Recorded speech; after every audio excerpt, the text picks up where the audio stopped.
So many baristas, when they're starting out, get a bit of espresso and they froth their milk and they end up with this kind of product where you just get either no liquid coming out and the foam just comes out thick, bubbly, and just like a big lump. Now, you know, that is pretty common. So understanding how to stretch silky milk, get the right amount of foam, is the key to making fantastic quality coffee at home. So let's look at the latte and the milk. You can see that the foam is just heaped on top, right? It's bubbly, it's thick, it's definitely not blended in. If we look at what's happening in the jug, the milk will separate, and you can see that at the start here. I can pour out thin milk and all that foam is stuck in the back of the jug. They are totally separate. And you can see it even sticks to the back of a spoon.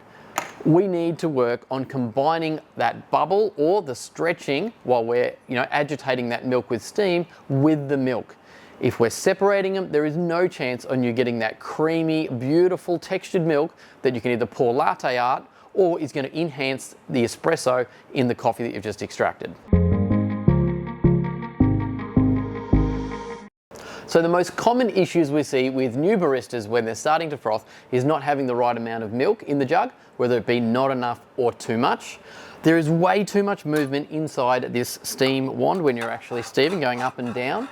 And also getting the constant hiss, or that same sound. They're either getting a big loud blast or none at all. So let me show you how to nail this and create beautiful silky milk. So you can see in this 600 ml jug, I've got the liquid just below the spout. Now that is a good reference point for me to know that I can do a cappuccino or perhaps a latte. So if I wanted to do a flat white, I would start with a little bit more milk and we'd be getting less hiss. So it's all about the end volume that you're going to end up with in your jug or in your cup when you're adding your espresso. Now we've got another video that covers the right amount of milk, so go and check that out about the starting point and the end points for volumes in cups. That'll be super helpful. The next one is jug positioning and the spins. Now your mate's probably told you some little trick about moving the jug on an angle over here, left, right, or whatever. And to be honest, the simple thing is keep the jug flat and level. The liquid's going to be flat and level, and the relationship between the steam coming out the holes and the surface of the milk will only change when you choose to lower or raise the jug. And we only want to raise or lower the jug up or down once. So the key thing is to keep this spout or the milk jug pouring spout locked in to the steam wand. And I tell people to move it by the jug, not by where I think my hand should have it. So pop the jug, the steam wand into the jug. You want to then pull the jug so that it's nice and flat and level, and we want the steam tip, this little line, just to be under the liquid and off to the side, just a little bit. Now in every machine this works so well. If you can see now, as soon as I turn it, we're going to get a nice vortex spinning. Alright, really simple. There's a little crackle there, but we want to get no hiss. So right now, all I'm doing is spinning that milk. The next common mistake is moving the jug around way too much to get really big, loud blasts. And you can see that that has risen the milk up rapidly. This might happen.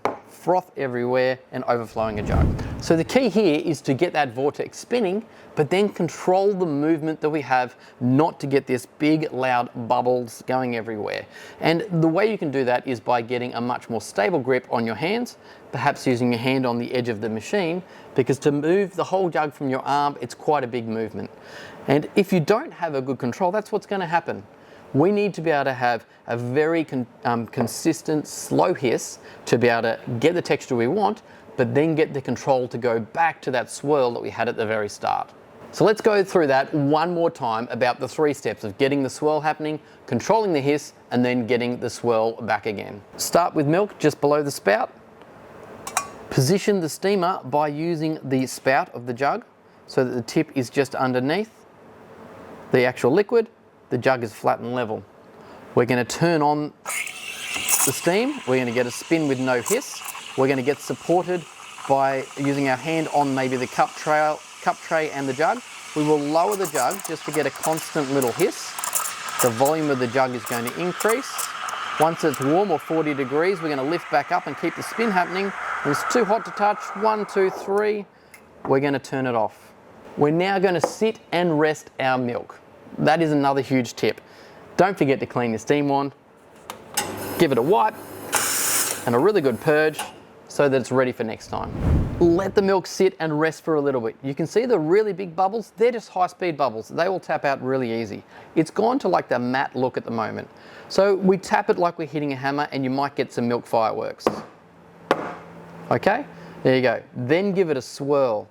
And if you look at the side of the jug, you'll see that there are no bubbles on the side, and that is the silky milk that you're looking for. So look at that, so silky, so glossy, you can't get much better than that. So there are my tips in helping you make silky smooth milk. They're going to help you get rid of those big bubbles that you just blob into your cup. Now, hopefully you've got something out of that. If you've got any other little tips, leave them down below. Let's start and share that with everybody in the community to make sure we can get everybody making great milk. Share it with your mate who gives you terrible milk when you go around and have a coffee at his place, and hopefully he can improve too. Anyway, thanks very much for watching, everyone. Please do like, share and subscribe. Really appreciate it. We'll catch you next time. Cheers.